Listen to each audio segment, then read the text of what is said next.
Fala, meu padrinho, beleza? Professor Felipe Herculano de Geografia, para a gente dar seguimento aos nossos estudos sobre a climatologia. Agora a gente vai falar um pouquinho diretamente sobre a dinâmica climática brasileira.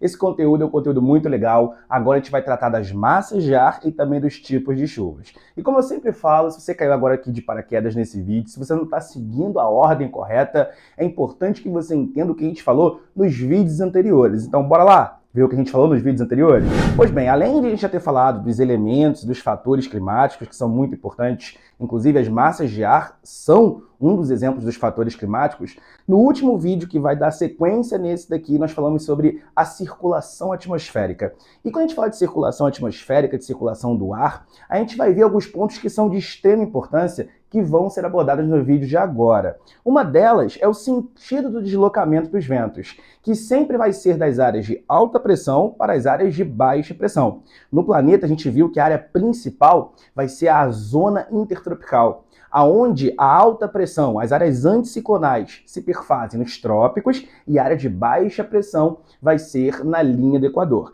Então, os trópicos, eles repelem, eles são áreas dispersoras de ventos, áreas de alta pressão, e a linha do Equador vai ser uma área receptadora de ventos, vai ser uma área de baixa pressão. A dinâmica desses ventos que a gente observou são os ventos alísios, os mais importantes que nós precisamos compreender para os nossos estudos aqui.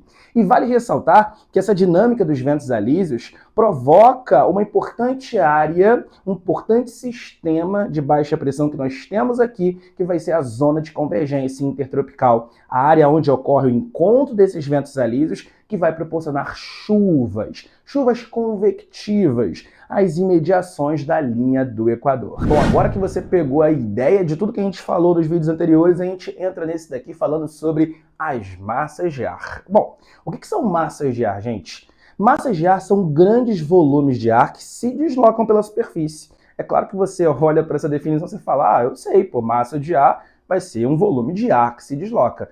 Perfeito, mas vale sempre ressaltar o seguinte, que as massas de ar elas vão ter características específicas das áreas aonde elas se formam. Como, por exemplo, se uma massa de ar ela se originar no oceano, essa massa vai ser uma massa úmida, porque ela pega as suas características da onde ela se originou.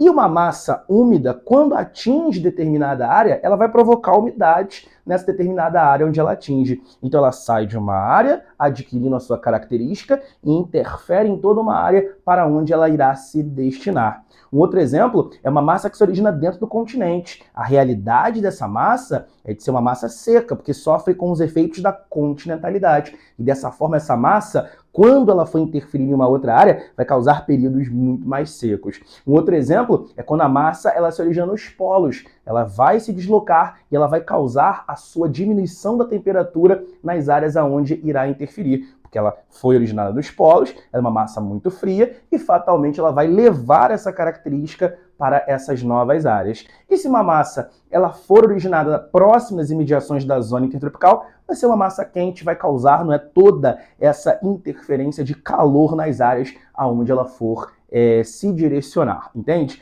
Então, massas de ar vão ser grandes volumes de ar que vão adquirir características específicas da sua área de origem, de temperatura, de umidade, e vão, claro, interferir em novas áreas. Deu para sacar a ideia do que vai ser estudado agora, essa dinâmica das massas de ar? Eu vou dizer para você que as massas de ar é o fator climático mais importante, é aquele que vai causar maior interferência na nossa condição climática.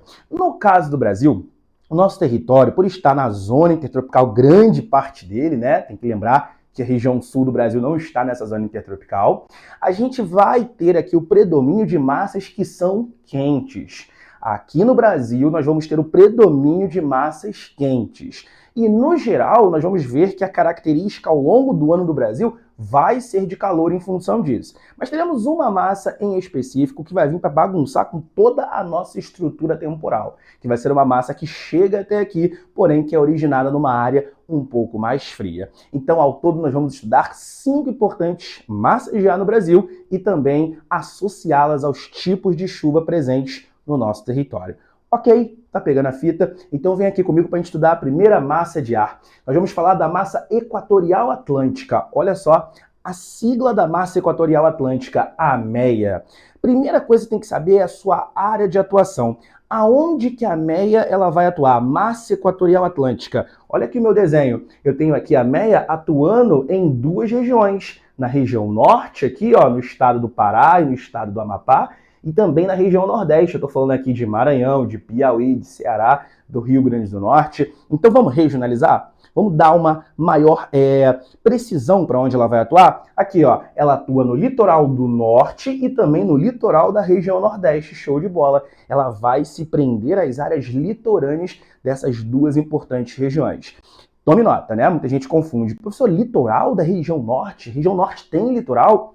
Tem. É pequeno, mas ele vai ter sim litoral, essa região, que vai ser nos estados do Pará e também no estado do Amapá. Show de bola? Pega a fita aqui comigo. Olha só, característica dessa massa. Ela é uma massa quente ou é uma massa úmida? Vamos entender? Se ela é uma massa equatorial, ela se origina próximo da linha do Equador. Qual é a característica de baixas latitudes? Muito calor, né? Por isso que é importante que você tenha visto as aulas anteriores, quando a gente falou sobre esse fator climático que foi a latitude. Então, tudo que está próximo da linha do Equador, desse importante paralelo aqui, vai ser muito quente. Se a massa se originou ali, ela vai ser uma massa muito quente. E se ela é uma massa atlântica, ela sofre com a interferência da maritimidade. Então, a maritimidade vai torná-la uma massa úmida. Lembra que o Oceano Atlântico ele vai estar em toda essa extensão mais a leste do nosso Brasil. Então, ela é uma massa que é quente e úmida, vai transmitir muito calor e muita umidade para essas duas áreas aonde ela está atuando. Outro ponto importante, ela se forma na área que é o ciclone de Açores, do arquipélago de Açores, no Oceano Atlântico, no Atlântico Norte, ok? Então a gente tem aí a área de formação, a gente tem a sua característica e a sua área de atuação. Difícil isso? Não, né? Difícil não, bem tranquilo, né? A atuação, a característica e a área de formação. É isso que você tem que saber. Belezinha? Vamos aqui para a próxima massa, Tropical Atlântica. Olha só o nome dessa massa, Tropical Atlântica. Olha a sigla dela, MTA, Tropical Atlântica. Vamos observar aqui no mapa. A massa Tropical Atlântica está aqui, ó, atuando em algumas áreas. No litoral da região Nordeste também, aí eu estou falando aqui de Bahia, de Alagoas, de Sergipe, de Pernambuco. Ela está atuando nas porções mais orientais da região Nordeste. Eu tenho ela chegando aqui ó, na região Sudeste também, no litoral da região Sudeste, Espírito Santo, Rio de Janeiro, São Paulo e também na região Sul. Ela está atuando aqui nos estados de Paraná, Santa Catarina. Ela vai ser uma massa que vai dominar grande parte do nosso litoral oriental brasileiro. Já inclusive caiu uma questão na prova da ESA abordando esse tipo de conjuntura. Em porções orientais, em termos orientais, qual é a massa de ar que mais interfere no nosso Brasil? Então, tipo assim, é um tipo de questão que a ESA gosta muito de cobrar, a parte sobre a área de atuação das massas de ar. Show de bola? Tá comigo? Olha só, nós vamos ter essa massa sendo quente e úmida. Se ela é tropical, ela está na zona intertropical. A característica dessa zona, muito calor, você viu, né? Zona entre os trópicos.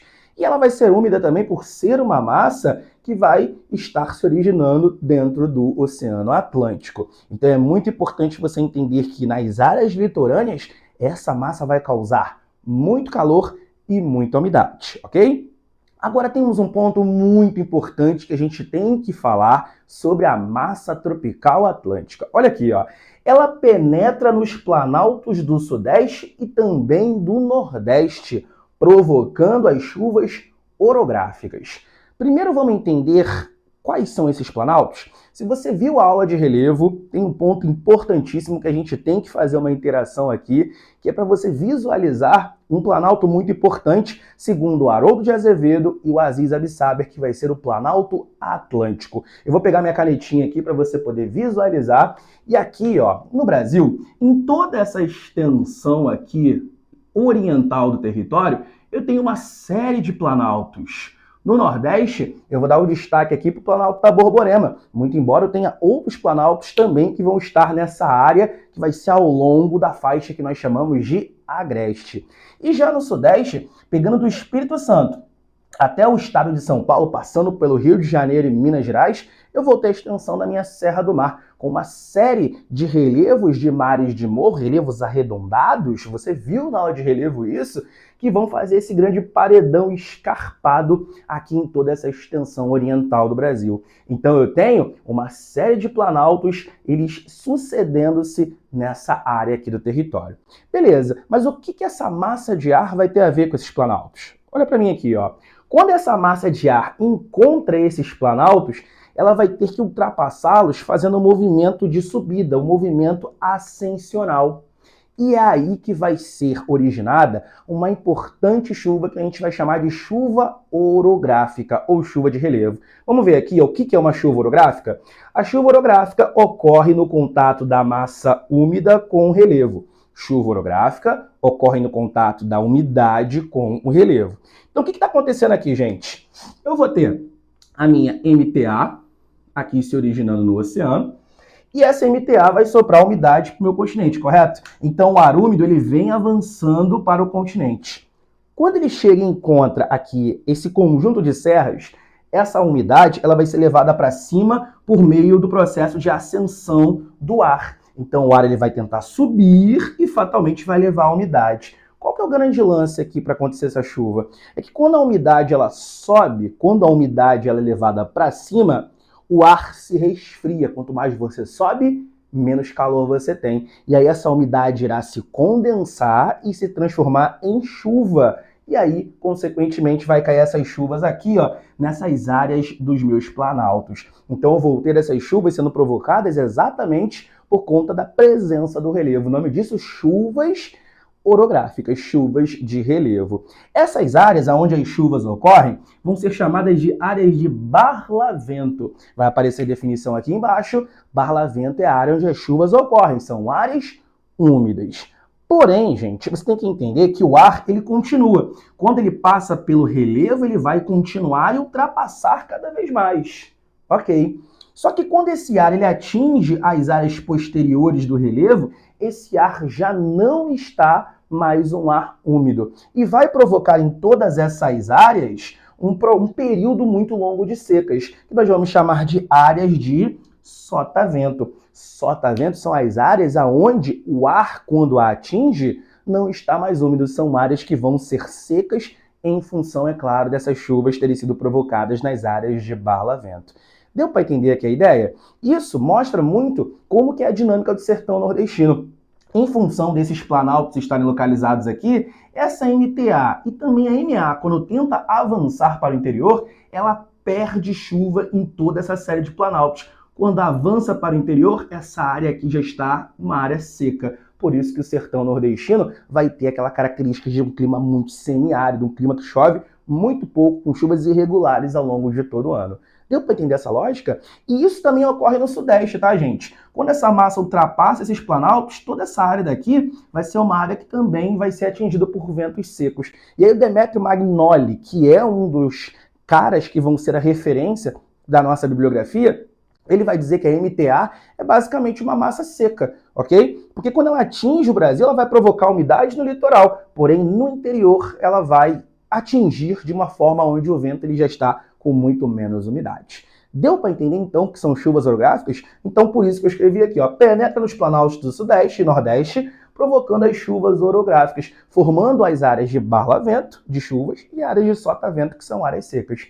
Deu para entender essa ideia? Muito importante, essa ideia importantíssima dessa massa aqui. E olha aqui, ó, se forma o anticiclone de Santa Helena, que é uma área aqui próxima do Trópico de Capricórnio, que vai ser uma área bem dispersora de ventos e vai possibilitar a formação dessa massa tropical atlântica. Tá tranquilo, meu padrinho? Tá de boa? Então, beleza. Seguindo aqui com a nossa lógica, vamos para a terceira massa, a massa tropical continental. Olha a sigla dela, MTC.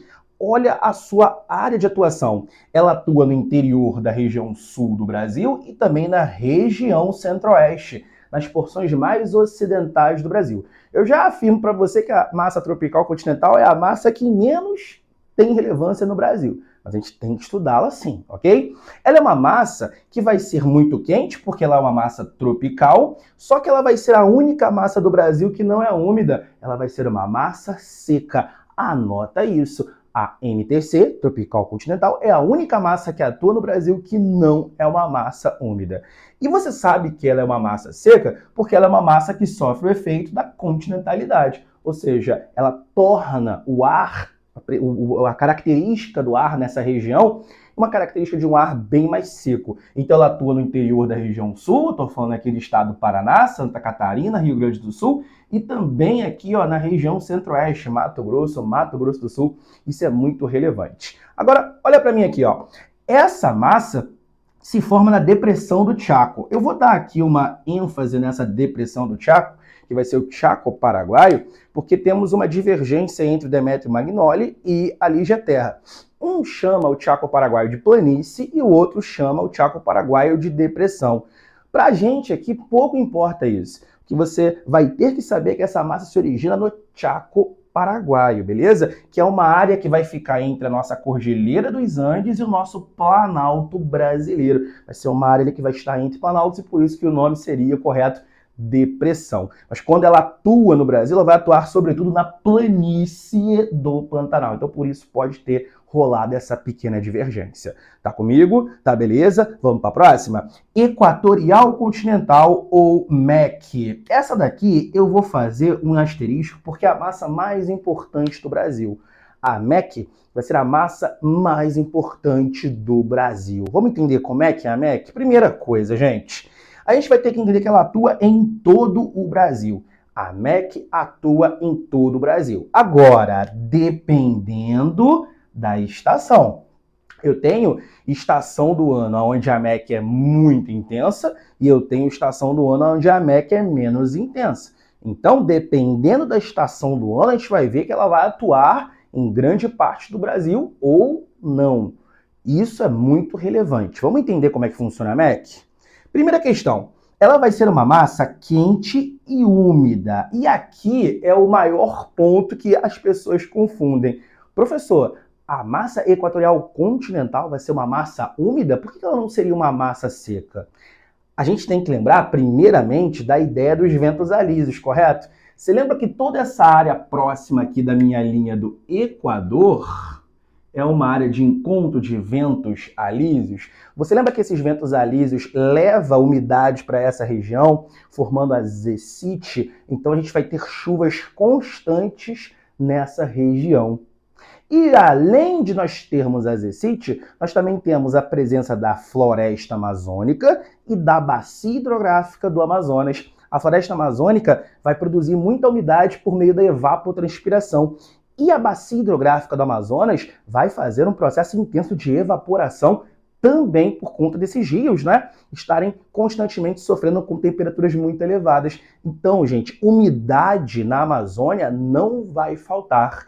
É por conta disso que essa massa ela vai ser quente e úmida, muito embora ela devesse ser uma massa quente e seca. Mas o que é um fator climático? Um fator, né, aquilo que causa, não é uma causa do clima? A gente vem falando isso em algumas aulas. Então, por conta desses fatores, essa massa se torna uma massa úmida. Deu para entender a lógica? E olha onde ela se forma, gente. Ela se forma na Amazônia Oriental, na Amazônia Ocidental, ok? Ela se forma na Amazônia Ocidental. Então, por conta disso, já que ela vai se formar nessa região com muita umidade, ela será uma massa úmida. Então, ela é quente e úmida e se forma na Amazônia Ocidental. Tá comigo até aí? Tá beleza? Agora vamos pro pulo do gato. Olha só essa massa. No verão, ela se expande para o Brasil Central. No verão, essa massa, ela além de estar na Amazônia, ela vai se expandir para o Brasil Central. Então, olha aqui as minhas flechas que eu estou mostrando para você. Ela vai se expandir muito nesse período do verão, atingindo aqui, ó, o centro-oeste, vai atingir o sudeste, vai atingir até o norte do Paraná, segundo o livro do Magnoli. Até mesmo a região nordeste ela vai atingir. Só que quando ela chega no nordeste, ela já chega com pouca umidade. Então por isso ela não vai interferir de maneira que acabe, por exemplo, com a seca no semiárido nordestino. Entende? Mas em todo o Brasil ela vai estar atuando no período do, olha para cá, verão. Isso é muito importante. E quando ela se expande para toda essa área do Brasil Central, vai provocar um tipo de chuva, que são as chuvas convectivas.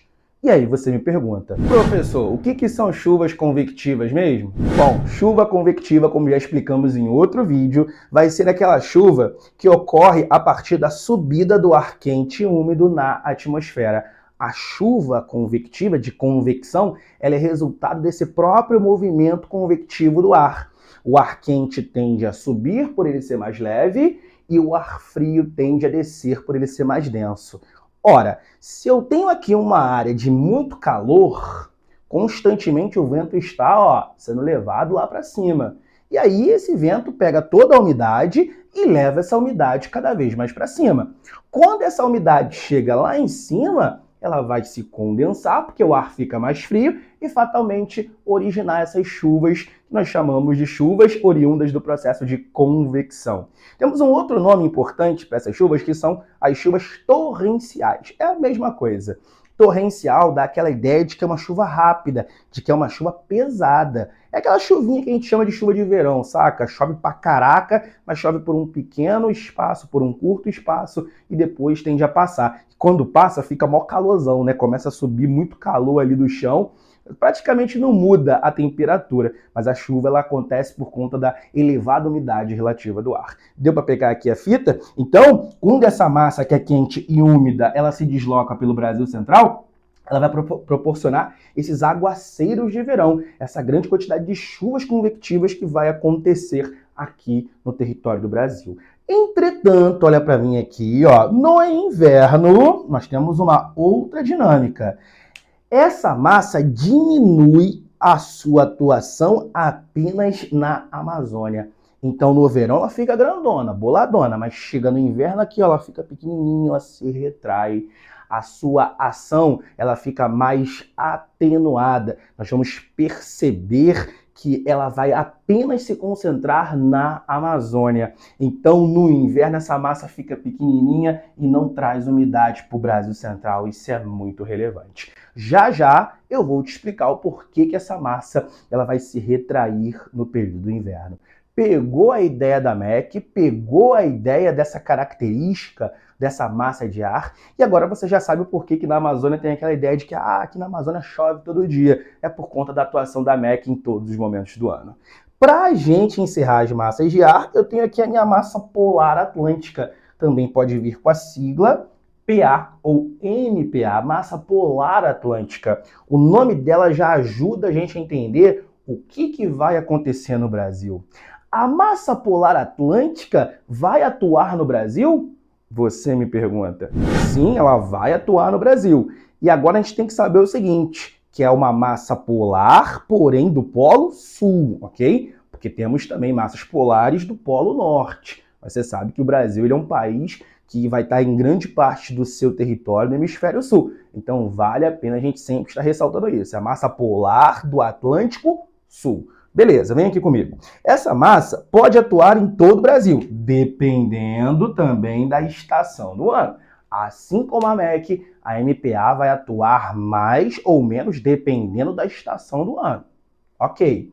Essa massa é fria e úmida. E eu já vou anotar aqui que essa massa se origina no Atlântico Sul, ok? Se origina no Atlântico Sul.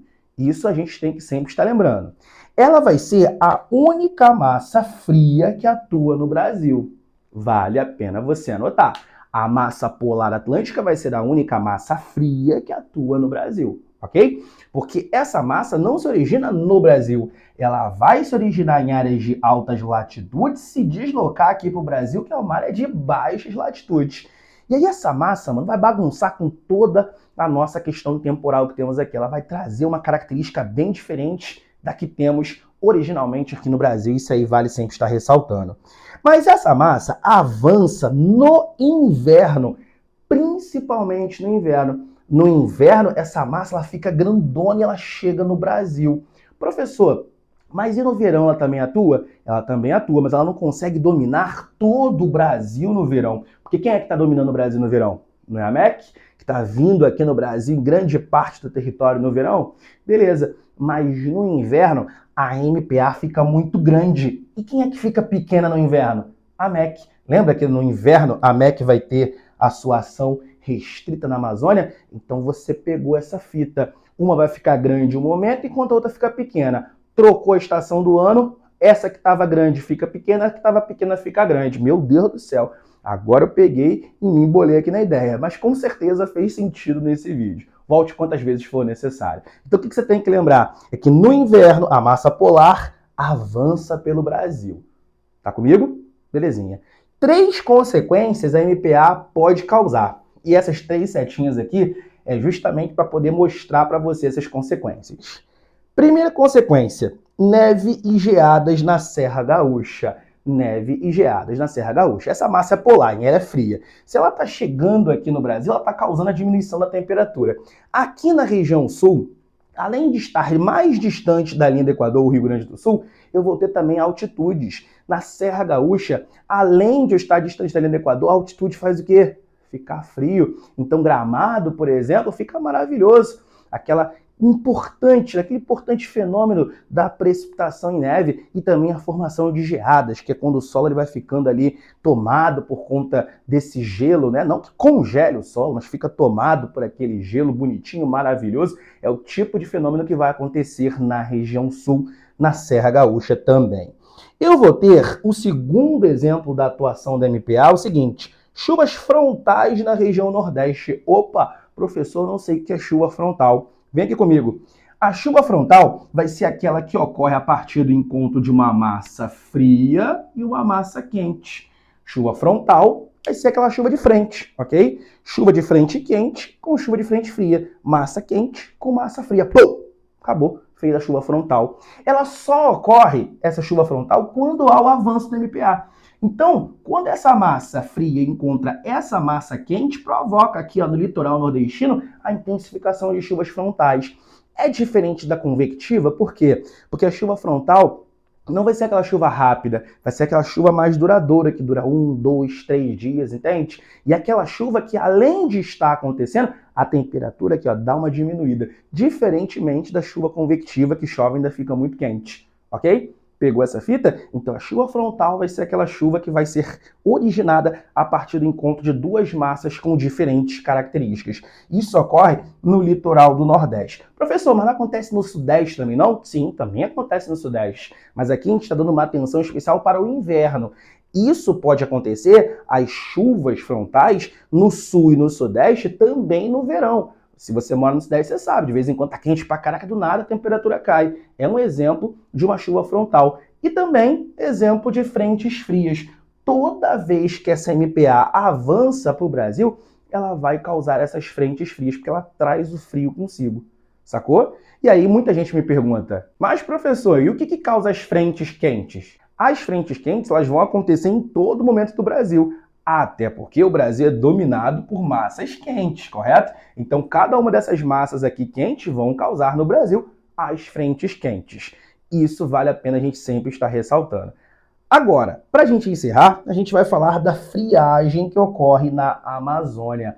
A friagem, gente, é um fenômeno importantíssimo que vai resultar nas quedas bruscas da temperatura na região da Amazônia e também no Pantanal. Repetindo, friagem é um fenômeno de quedas bruscas da temperatura na Amazônia e também do Pantanal. Como que a friagem ocorre, professor?